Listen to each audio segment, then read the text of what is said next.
ನಮಸ್ತೆ ವೀಕ್ಷಕರೇ, ನಾನು ಪ್ರೇಮ್ ಶೇಖರ್. ಇನ್ನೆರಡು ದಿನಗಳಲ್ಲಿ ನಮ್ಮ ದೇಶ ಸ್ವಾತಂತ್ರ್ಯದ 76 ವರ್ಷಗಳನ್ನು ಪೂರ್ಣಗೊಳಿಸ್ತಾ ಇದೆ.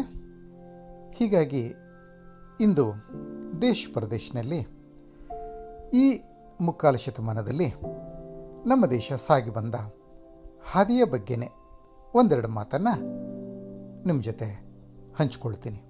ನೋಡಿ, ಒಂದು ಕಾಲದಲ್ಲಿ ನಮ್ಮ ದೇಶ ಬಹಳ ಸುಭಿಕ್ಷವಾಗಿತ್ತು. ಇದನ್ನು ನಾವಷ್ಟೇ ಹೇಳ್ತಾ ಇಲ್ಲ. ಜಗದ್ವಿಖ್ಯಾತ ಎಕನಾಮಿಕ್ ಹಿಸ್ಟೋರಿಯನ್ ಆಂಗಸ್ ಮ್ಯಾಡಿಸನ್ ದೊಡ್ಡ ಸಂಶೋಧಕರ ತಂಡದ ಜೊತೆಯಲ್ಲಿ ಹಲವು ವರ್ಷಗಳ ಕಾಲ ಸಂಶೋಧನೆ ಮಾಡಿ ಹೇಳಿದಂಥ ವಿಷಯ ಇದು. ಅವರ ಪ್ರಕಾರ ಕ್ರಿಸ್ತ ಶಕ 1ನೇ ಶತಮಾನದಿಂದ ತಗೊಂಡ್ರೂ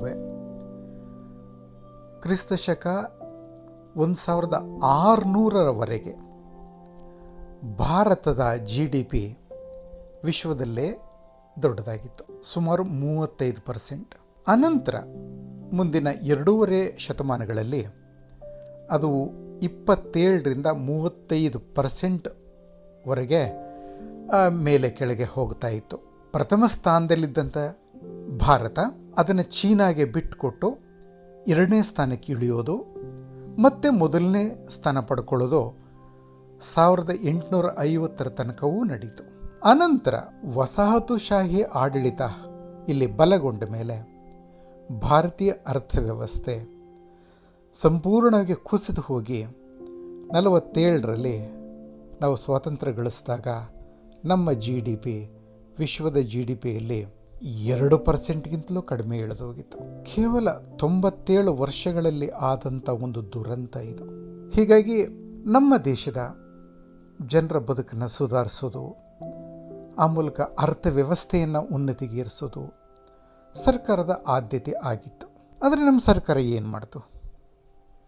ಸೋವಿಯತ್ ಯೂನಿಯನ್ನಲ್ಲೇ ವಿಫಲಗೊಂಡಿದ್ದಂಥ ಸಾರ್ವಜನಿಕ ಉದ್ಯಮ ಯೋಜನೆ ಇಂಥದನ್ನೆಲ್ಲ ಜಾರಿಗೆ ತಂದು ಮತ್ತು ಖಾಸಗಿಯವರಿಗೆ ಉದ್ಯಮ ಸ್ಥಾಪಿಸೋದಕ್ಕೆ ಇನ್ನಿಲ್ಲದ ಅಡೆತಡೆಗಳನ್ನು ಒಡ್ಡಿ ಕೈಗಾರಿಕೀಕರಣವನ್ನೇ ಈ ದೇಶ, ಆ ಸರ್ಕಾರ ತಡೆ ಹಿಡಿದು ಬಿಡ್ತು. ಖಾಸಗಿಯವರು ಯಾವುದೇ ಒಂದು ಉದ್ಯೋಗವನ್ನು ಆರಂಭಿಸಬೇಕು ಅಂತ ಹೇಳಿದ್ರೆ 87 ಲೈಸೆನ್ಸ್ಗಳು ಮತ್ತು ಪರ್ಮಿಟ್ಗಳಿಗಾಗಿ ಓಡಾಡಬೇಕಾಗುತ್ತಾ ಇತ್ತಂತೆ. ಇಷ್ಟು ತೊಂದರೆ ಯಾಕೆ ಅಂತ ಹೇಳಿ ಖಾಸಗಿ ಕ್ಷೇತ್ರದಲ್ಲಿ ಯಾರೂ ಮುಂದೆನೇ ಬರ್ತಾನೇ ಇರಲಿಲ್ಲ. ಹಿಂದೆ ಇದ್ದವರಷ್ಟೇ ಹೇಗೋ ಮುಂದುವರೆದ್ರು. ಹೊಸಬರ ಒಂದು ಎಂಟ್ರಿ ಖಾಸಗಿ ಕ್ಷೇತ್ರಕ್ಕೆ ಬಹುಪಾಲು ಆಗಲೇ ಇಲ್ಲ. ಅಂದರೆ ಈ ಲೈಸೆನ್ಸು ಪರ್ಮಿಟ್ನ ಹಾವಳಿ ಯಾವ ಮಟ್ಟಕ್ಕಿತ್ತು ಅಂತ ಹೇಳಿದ್ರೆ, ಪ್ರೇಮಕ್ಕೂ ಪರ್ಮಿಟ್ಟೆ ಅನ್ನೋ ಒಂದು ಕನ್ನಡ ಫಿಲ್ಮ್ 60ರ ದಶಕದಲ್ಲಿ ಬಂದಿತ್ತು. ಅದು ನಿಮಗೆ ನೆನಪಿರಬೇಕು. ಹೀಗಾಗಿ ಏನಾಗಿದೆ, ಈ ದೇಶದ ಒಂದು ಅರ್ಥವ್ಯವಸ್ಥೆ ಕುಸಿತಾ ಹೋಗಿ ಇದು ಈ ದೇಶದ ವಾರ್ಷಿಕ GDP ದರ ಯಾವತ್ತೂ 2.5 ಮತ್ತು 3.5 ಒಳಗೆ ಇತ್ತೇ ವಿನಃ ಅದರ ಆಚೆಗೆ ಏರಲಿಲ್ಲ. ಆ ಸಮಯದಲ್ಲಿ ಇವನ್ ಪಾಕಿಸ್ತಾನದ GDP ಸಹ 5.2% ಇತ್ತು. ನಿಮಗೆ ಆಶ್ಚರ್ಯ ಆಗ್ಬೋದು. ಅಂದರೆ ಭಾರತದ GDP ಇಷ್ಟು ಕಡಿಮೆ ಆದದ್ದನ್ನು ಕೆಲವು ಅರ್ಥಶಾಸ್ತ್ರಜ್ಞರು ವರ್ಣಿಸಿದ್ದು ಇದು ಹಿಂದೂ ರೇಟ್ ಆಫ್ ಗ್ರೋತ್ ಅಂತ.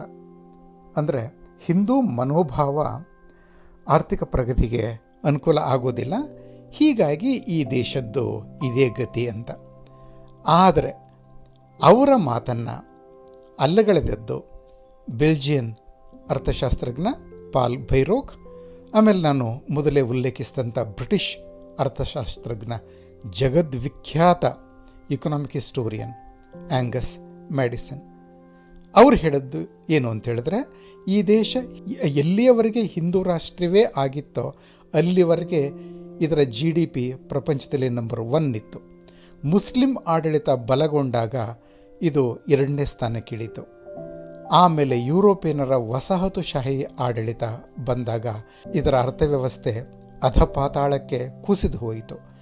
ಅನಂತರ ಬಂದಂಥ ಸಮಾಜವಾದಿ ಕಾಂಗ್ರೆಸ್ ಸರ್ಕಾರದ ನೀತಿಗಳಿಂದಾಗಿ ಇದರ GDP ಯಾವತ್ತೂ 3.5%ಇಂದ ಏರ್ತಾ ಇಲ್ಲ ಅಂತ.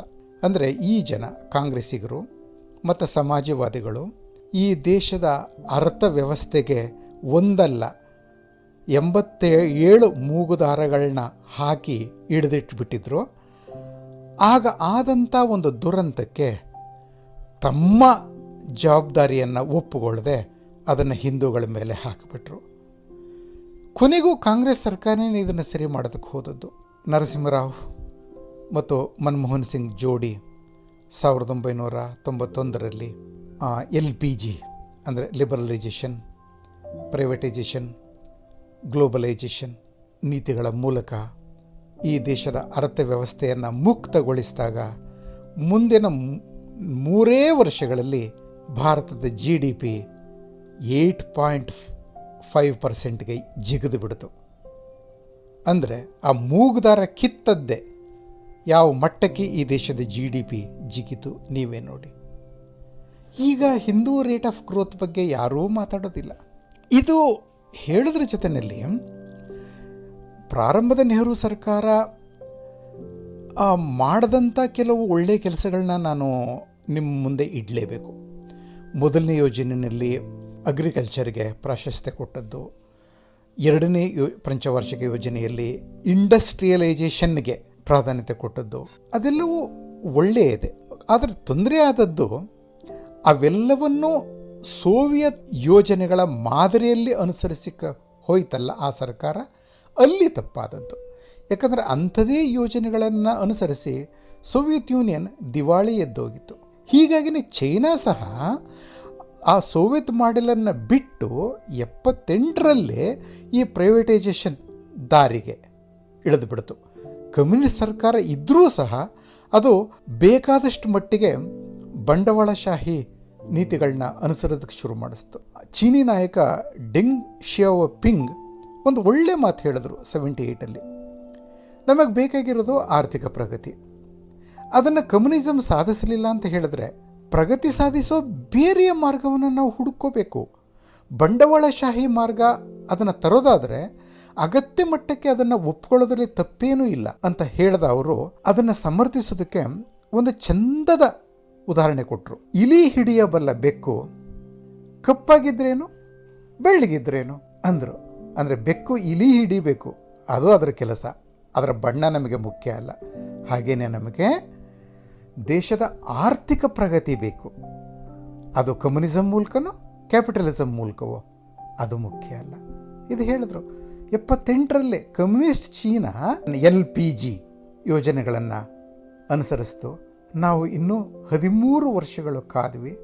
ಕೊನೆಗೂ ನಮ್ಮ ನಾಯಕರು ಅದನ್ನು ಅಳವಡಿಸ್ಕೊಂಡ್ರು. ಪರಿಣಾಮ ನಾವು ನೋಡ್ತಾ ಇದ್ದೀವಿ. ಆನಂತರ ಆ ಹಾದಿಯಲ್ಲೇ ನಾವು ಮುಂದುವರಿತಾ ಬಂದ್ವಿ. ಈ ಕೋವಿಡ್ ನಂತರದ ಕಾಲದಲ್ಲಿ ವೇಗವಾಗಿ ಬೆಳೀತಾ ಇರುವಂಥ ಅರ್ಥವ್ಯವಸ್ಥೆ ಅನ್ನೋ ಹೆಗ್ಗಳಿಕೆಗೆ ನಮ್ಮ ಭಾರತ ಪಾತ್ರ ಆಗಿದೆ. ಇದನ್ನು ವರ್ಲ್ಡ್ ಬ್ಯಾಂಕ್, IMF ಮತ್ತು ಬೇರೆ ಬೇರೆ ಇಂಟರ್ನ್ಯಾಷನಲ್ ಕ್ರೆಡಿಟ್ ಆ್ಯಂಡ್ ಅಕ್ರಿಡಿಷನ್ ಏಜೆನ್ಸೀಸ್ ಹೇಳ್ತಾ ಇವೆ. ಇದೇ ಸಮಯದಲ್ಲಿ ಚೀನಾದ ಅರ್ಥವ್ಯವಸ್ಥೆ ಕುಸಿತಾ ಇದೆ, ಬ್ರಿಟನ್ದು ಕುಸಿದು ಹೋಗಿದೆ, ಅಮೆರಿಕಾದ್ದು ಕುಸಿಯೋ ಮಟ್ಟಕ್ಕೆ ಬಂದಿದೆ, ಜಪಾನ್ದು ಅದೇ ಗತಿ. ಹಾಗಿರುವಾಗ ನಾವು ವಾರ್ಷಿಕ 6.5 ಗ್ರೋತ್ ರೇಟ್ನಲ್ಲಿ ಮುಂದುವರಿತಾ ಇರೋದು ಹಿಂದೂ ಮನೋಭಾವ ಆರ್ಥಿಕ ಪ್ರಗತಿಗೆ ಎಷ್ಟು ಅನುಕೂಲಕರ ಅನ್ನೋದನ್ನು ನಮ್ಮ ಸಮಾಜವಾದಿಗಳಿಗಷ್ಟೇ ಅಲ್ಲ, ಇಡೀ ಜಗತ್ತಿಗೆ ಮನವರಿಕೆ ಮಾಡಿಕೊಡ್ತಾ ಇದೆ. ಇನ್ನು ನಾವು ನಮ್ಮ ವಿದೇಶಾಂಗ ನೀತಿಯ ಬಗ್ಗೆ ಹೇಳೋದಾದ್ರೆ, ಆ ಸಮಯದಲ್ಲಿ ನೆಹರು ಅಲಿಪ್ತ ನೀತಿಯನ್ನು ಅನುಸರಿಸಿದ್ರು. ಅದು ಒಂದು ಅರ್ಥದಲ್ಲಿ ಒಳ್ಳೆಯದೇ ಆಗಿತ್ತು. ಏಕೆ ಅಂತ ಹೇಳಿದ್ರೆ ಆರ್ಥಿಕ ಪ್ರಗತಿಗೆ ನಮಗೆ ಬೇಕಾಗಿದ್ದದ್ದು ಬಂಡವಾಳ ಮತ್ತು ಆಧುನಿಕ ತಂತ್ರಜ್ಞಾನ. ಅವೆರಡು ನಮಗೆ ಒಂದೇ ಕಡೆ ಸಿಗ್ತಾ ಇರಲಿಲ್ಲ. ಅಮೆರಿಕ ಬಂಡವಾಳ ಎಷ್ಟು ಬೇಕಾದರೂ ಕೊಡ್ತಿತ್ತು, ಅದರ ಲೇಟೆಸ್ಟ್ ಟೆಕ್ನಾಲಜಿಯನ್ನು ಕೊಡ್ತಾ ಇರಲಿಲ್ಲ, ಯಾರ ಜೊತೆನೂ ಹಂಚ್ಕೋತಾ ಇರಲಿಲ್ಲ ಅದು. ಮತ್ತು ಸೋವಿಯತ್ ಯೂನಿಯನ್ ಕಡೆಗೆ ಹೋದರೆ ಅದು ಲೇಟೆಸ್ಟ್ ಟೆಕ್ನಾಲಜಿ ಕೊಡ್ತಿತ್ತು, ಆದರೆ ಅದರಲ್ಲಿ ಅದಕ್ಕೆ ಬಂಡವಾಳ ಇರಲಿಲ್ಲ, ನಮಗೇನು ಕೊಡ್ತಿತ್ತು. ಹೀಗಾಗಿ ಬಂಡವಾಳವೂ ಬೇಕು, ಲೇಟೆಸ್ಟ್ ಟೆಕ್ನಾಲಜಿಯೂ ಬೇಕು ಅನ್ನೋದಾದರೆ ನಾವು ಎರಡೂ ದೇಶಗಳ ಜೊತೆಯಲ್ಲಿ ಸ್ನೇಹವನ್ನು ನಾವು ಇಟ್ಕೋಬೇಕಾಗಿತ್ತು. ಈ ಕಾರಣಕ್ಕಾಗಿ ನಾವು ಅಲಿಪ್ತ ನೀತಿಯನ್ನು ಅನುಸರಿಸಿ ಎರಡೂ ದೇಶಗಳ ಜೊತೆ ಸ್ನೇಹ ಸಂಬಂಧವನ್ನು ಸ್ಥಾಪಿಸಿಕೊಂಡದ್ದು ಒಳ್ಳೆಯದೇ ಆಯಿತು. ಆದರೆ ಏನಾಯಿತು, ಥಿಯರಿಟಿಕಲಿ ಆ ನೀತಿ ಒಳ್ಳೆಯದೇ ಆಯಿತು. ಆದರೆ ಅನಂತರ ಪ್ರಾಕ್ಟಿಕಲ್ ಆಸ್ಪೆಕ್ಟ್ಗೆ ಬಂದರೆ ನೆಹರು ಸೋವಿಯತ್ ಪರ ನೀತಿಗಳನ್ನ ಅನುಸರಿಸೋಕ್ಕೆ ಶುರು ಮಾಡಿದ್ರು. ಹೀಗಾಗಿ ಏನಾಗಿದೆ, ಅಮೆರಿಕದ ವಿರೋಧವನ್ನು ನಾವು ಕಟ್ಟಿಕೊಂಡ್ವಿ. ಕೆಲವು ವಿಷಯದಲ್ಲಿ ಸೋವಿಯತ್ ಪರವಾದ ನೀತಿ ನಮಗೆ ಒಳ್ಳೆಯದೇ ಆಯಿತು. ಯಾಕಂದರೆ 71ರಲ್ಲಿ ನಮ್ಮ ಪರವಾಗಿ ನಿಂತು ಅಮೆರಿಕ ಪಾಕಿಸ್ತಾನದ ಪರವಾಗಿ ಬರೋದನ್ನು ಮತ್ತು ನಮ್ಮ ವಿರುದ್ಧ ಘರ್ಷಣೆಗಿಳಿಯೋದನ್ನು ತಪ್ಪಿಸಿದ್ದೇ ಸೋವಿಯತ್ ಯೂನಿಯನ್. ಹೀಗಾಗಿ ಸೋವಿಯತ್ ಸ್ನೇಹ ನಮಗೆ ಒಳ್ಳೆಯದೇ ಆಯಿತು. ಆದರೆ ಅಮೆರಿಕಾದ ಸ್ನೇಹವನ್ನು ನಾವು ನೆಚ್ಚಿಕೊಂಡಿದ್ದರೆ ಅದು ಪಾಕಿಸ್ತಾನದ ಕಡೆಗೆ ಹೋಗ್ತಾನೇ ಇರಲಿಲ್ಲ. ಹೀಗಾಗಿ 71ರಲ್ಲಿ ಅದು ನಮ್ಮನ್ನು ಥ್ರೆಟನ್ ಮಾಡುವಂಥ ಒಂದು ಸಿಚುವೇಶನ್ ಬರ್ತಾ ಇರಲಿಲ್ಲ. ಯಾರಿಗೆ ಗೊತ್ತು, ನಮ್ಮ ಜೊತೆ ಸೇರಿಕೊಂಡು ಪಾಕಿಸ್ತಾನನ ತಾನೇ ತುಂಡರಿಸಿಬಿಡ್ತಾ ಇತ್ತೇನೋ ಅಮೆರಿಕ. ಆಯಿತಾ, ಆ ದಿಕ್ಕಿನಲ್ಲೂ ಯೋಚಿಸ್ಬೋದು ನಾವು. ಈ ಒಂದು ಸಮಯಕ್ಕೇ ಬಂದರೆ ಈಗಲೂ ಸಹ ನಾವು ಅಲಿಪ್ತ ನೀತಿಯನ್ನು ಅನುಸರಿಸ್ತಾ ಇದ್ದೀವಿ. ಈ ಅಲಿಪ್ತ ನೀತಿ ಹೇಗೆ ಅಂತ ಹೇಳಿದ್ರೆ, ನಾವು ಒಂದು ದೇಶದ ಪರವಾಗಿಲ್ಲ, ನಾವು ಅಮೆರಿಕಾದ ಜೊತೆ ಕ್ವಾಡ್ನಲ್ಲಿ ಒಟ್ಟುಗೂಡಿದ್ದೀವಿ. ಚೈನಾ ವಿರುದ್ಧ ಅಮೆರಿಕದ ಜೊತೆ, ತೈವಾನ್ ಜೊತೆ, ಜಪಾನ್, ಆಸ್ಟ್ರೇಲಿಯಾ ಈ ದೇಶಗಳ ಜೊತೆ ಸೇರಿಕೊಂಡು ಒಂದು ಕೂಟವನ್ನು ನಾವು ಮಾಡ್ಕೋತಾ ಇದ್ದೀವಿ. ಮಾಡಿಕೊಂಡು ನಮ್ಮ ಸುರಕ್ಷೆಯನ್ನು ಬಲಪಡಿಸ್ಕೊಳ್ತಾ ಇದ್ದೀವಿ. ಅದೇ ಸಮಯದಲ್ಲಿ ಇಡೀ ಪ್ರಪಂಚದ ವಿರೋಧ ಕಟ್ಟಿಕೊಂಡು, ಪಶ್ಚಿಮ ಜಗತ್ತಿನ ವಿರೋಧ ಕಟ್ಟಿಕೊಂಡು ನಾವು ರಷ್ಯಾದಿಂದ ನಮಗೆ ಬೇಕಾದಷ್ಟು ತೈಲವನ್ನು ಆಮದು ಮಾಡ್ಕೋತಾ ಇದ್ದೀವಿ. ಅಮೆರಿಕ ಬೇಡ ಬೇಡ ಅಂತ ಮೊದಲು ಹೇಳ್ತು, ಇಲ್ಲ ನಾವು ಮಾಡೇ ಮಾಡ್ತೀವಿ, ನಮಗೆ ಅದರ ಅಗತ್ಯ ಇದೆ ಅಂತ ನಾವು ಗಟ್ಟಿಯಾಗಿ ಹೇಳಿದ್ವಿ. ಕೊನೆಗೆ ಅಮೆರಿಕ ನಮ್ಮ ಮಾತನ್ನು ಒಪ್ಕೋಬೇಕಾಯಿತು. ಹೀಗಾಗಿ ನಮ್ಮ ಆರ್ಥಿಕ ಸುವ್ಯವಸ್ಥೆ ಅಂದರೆ ತೈಲ ಪೂರೈಕೆಯ ಮೂಲಕ ಮತ್ತು ನಮ್ಮ ಗಡಿಗಳ ಸುರಕ್ಷೆ ಅಮೆರಿಕ ಜೊತೆ ಸಂಬಂಧದ ಮೂಲಕ ಎರಡನ್ನೂ ನಾವು ಸಾಧಿಸ್ಕೋತಾ ಇದ್ದೀವಿ. ಈಗ ನಾವು ಸ್ಟ್ರ್ಯಾಟಜಿಕ್ ಅಟಾನಮಿಯನ್ನು ನಾವು ಕಾಪಾಡ್ಕೊಳ್ತಾ ಇದ್ದೀವಿ. ನಮಗೆ ನಮ್ಮ ಹಿತ ಮುಖ್ಯ, ಇನ್ಯಾವುದೋ ದೇಶದ ಹಿತಕ್ಕಾಗಿ ನಮ್ಮ ಹಿತಗಳನ್ನು ಬಲಿ ಕೊಡೋದಿಲ್ಲ ಅನ್ನೋದನ್ನು ನಮ್ಮ ಪ್ರಧಾನಮಂತ್ರಿ ಮತ್ತು ವಿದೇಶ ಮಂತ್ರಿ ಮತ್ತೆ ದೇಶದ ಒಳಗೆ ದೇಶದ ಹೊರಗೆ ಹೇಳ್ತಾನೇ ಬಂದಿದ್ದಾರೆ. ಹೀಗಾಗಿ ಇಂದು ಯಾವ ಸ್ಥಿತಿಯಲ್ಲಿ ನಾವು ನಿಂತಿದ್ದೀವಿ ಅಂತ ಹೇಳಿದ್ರೆ, ಆರ್ಥಿಕವಾಗಿ ನಾನು ಮೊದಲೇ ಹೇಳಿದ ರೀತಿ ನಾವು 5ನೆಯ ಅತಿ ದೊಡ್ಡ ರಾಷ್ಟ್ರ. ತಮ್ಮ 3ನೆಯ ಅಧಿಕಾರಾವಧಿಯಲ್ಲಿ ಈ ದೇಶದ ಅರ್ಥವ್ಯವಸ್ಥೆಯನ್ನು ಜಾಗತಿಕವಾಗಿ 3ನೆಯ ಸ್ಥಾನಕ್ಕೆ ಕೊಂಡೊಯ್ತೇನೆ ಅಂತ ಮೋದಿಯವರು ಹೇಳಿದ್ದಾರೆ. ಮತ್ತು ಇನ್ನು ರಾಜತಾಂತ್ರಿಕವಾಗಿ ಹೇಳೋದಾದರೆ, ನಮ್ಮ ನೀತಿಗೆ ವಿಶ್ವಾದ್ಯಂತ ಬೆಂಬಲ ಸಿಗ್ತಾ ಇದೆ. ನಮ್ಮ ಪ್ರಧಾನಿಯವರನ್ನು ಜಗತ್ತು ಗೌರವಿಸ್ತಾ ಇದೆ. ಪ್ರಮುಖ ಮುಸ್ಲಿಂ ದೇಶಗಳು ಸೇರಿದ ಹಾಗೆ ವಿಶ್ವದ 13 ದೇಶಗಳು ತಮ್ಮ ಅತ್ಯುನ್ನತ ನಾಗರಿಕ ಗೌರವವನ್ನು ಅವರಿಗೆ ಕೊಟ್ಟಿವೆ. ಮೆಕ್ಸಿಕೋದ ಅಧ್ಯಕ್ಷರು ಮೋದಿಯವರು ಪೋಪ್ ಮತ್ತು ವಿಶ್ವಸಂಸ್ಥೆಯ ಜನರಲ್ ಸೆಕ್ರೆಟರಿ 3 ಸೇರಿರುವ ಒಂದು ತಂಡವನ್ನು ರಚಿಸಿ ಜಾಗತಿಕ ಸಮಸ್ಯೆಗಳನ್ನು ಪರಿಹರಿಸೋ ಜವಾಬ್ದಾರಿಯನ್ನು ಇವರು ಮೂವರಿಗೆ ಕೊಡಬೇಕು ಅಂತ ಹೇಳ್ತಾ ಇದ್ದಾರೆ. ಈ ಮಟ್ಟಕ್ಕೆ ನಮ್ಮ ದೇಶದ ವರ್ಚಸ್ಸು ಈಗ ಏರಿದೆ. ಇದೇ ಹಾದಿಯಲ್ಲಿ ದೇಶ ಮುಂದುವರೆದರೆ ಮೋದಿಯವರೇ ಹೇಳೋ ಪ್ರಕಾರ ಇನ್ನು ಕೆಲವೇ ವರ್ಷಗಳಲ್ಲಿ ನಾವು 3ನೆಯ ಅತಿ ದೊಡ್ಡ ಅರ್ಥವ್ಯವಸ್ಥೆ ಆಗ್ತೇವೆ ಮತ್ತು ಸೇನಾ ಶಕ್ತಿಯಲ್ಲೂ ಸಹ ನಾವು ಜಾಗತಿಕವಾಗಿ ಉನ್ನತ ಮಟ್ಟಕ್ಕೆ ಏರ್ತೇವೆ. ಮತ್ತು ನಮ್ಮ ಗಡಿಗಳ ಮೇಲೆ ತನ್ನ ಕೆಟ್ಟ ದೃಷ್ಟಿ ಬೀರೋದಕ್ಕೆ ಚೈನಾ ಹೆದರುತ್ತೆ. ಈಗಾಗಲೇ ನಿಮಗೆಲ್ಲ ಗೊತ್ತಿರೋ ಥರ ಪಾಕಿಸ್ತಾನ ನಾವು ಏರ್ ಸ್ಟ್ರೈಕ್ ಮಾಡಿದ್ರೂ ಸಹ ನಮ್ಮ ವಿರುದ್ಧ ಏನೂ ಮಾಡಲಾಗದ ಸ್ಥಿತಿಯನ್ನು ತಲುಪಿದೆ.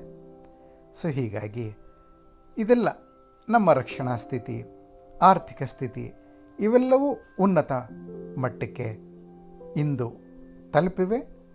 ಹಾಗೇ ಸಾಗಲಿ.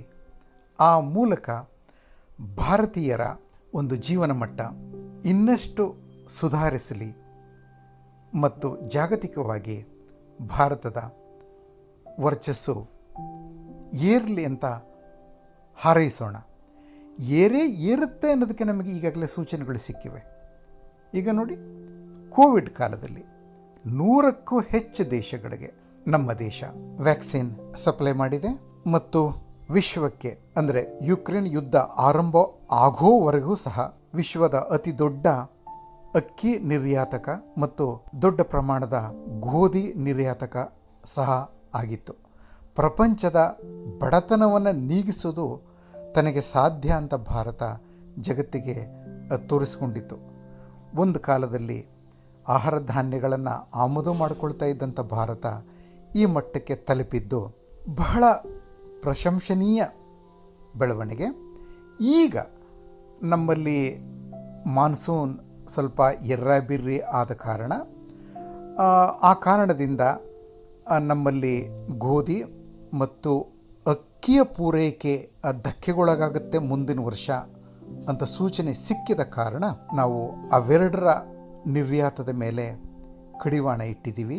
ಇನ್ನು ಮಾನ್ಸೂನ್ ಸರಿ ಹೋದರೆ ಮುಂದಿನ ವರ್ಷ ನಮ್ಮ ಆಹಾರ ಧಾನ್ಯಗಳ ಉತ್ಪಾದನಾ ಪ್ರಮಾಣ ಮತ್ತೆ ಸರಿ ಹೋದರೆ ಪುನಃ ನಾವು ವಿಶ್ವದ ಅತಿ ದೊಡ್ಡ ಅಕ್ಕಿ ನಿರ್ಯಾತಕ ಮತ್ತು ಗೋಧಿ ನಿರ್ಯಾತಕ ಸಹ ಆಗೋದರಲ್ಲಿ ಸಂದೇಹ ಇಲ್ಲ.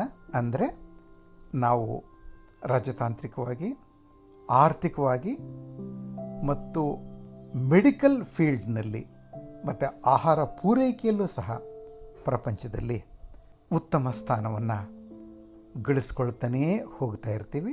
200 ವರ್ಷಗಳವರೆಗೆ ವಿದೇಶಿ ದಾಸ್ಯದಲ್ಲಿದ್ದ ಈ ದೇಶ ಈ ಮಟ್ಟದ ಪ್ರಗತಿಯನ್ನು ಸಾಧಿಸಿರೋದಕ್ಕೆ, ಮುಂದೆಯೂ ಸಾಧಿಸೋ ಸೂಚನೆಯನ್ನು ಕೊಡ್ತಾ ಇರೋದಕ್ಕೆ ನಾವು ಸಂತೋಷ ಪಡೋಣ.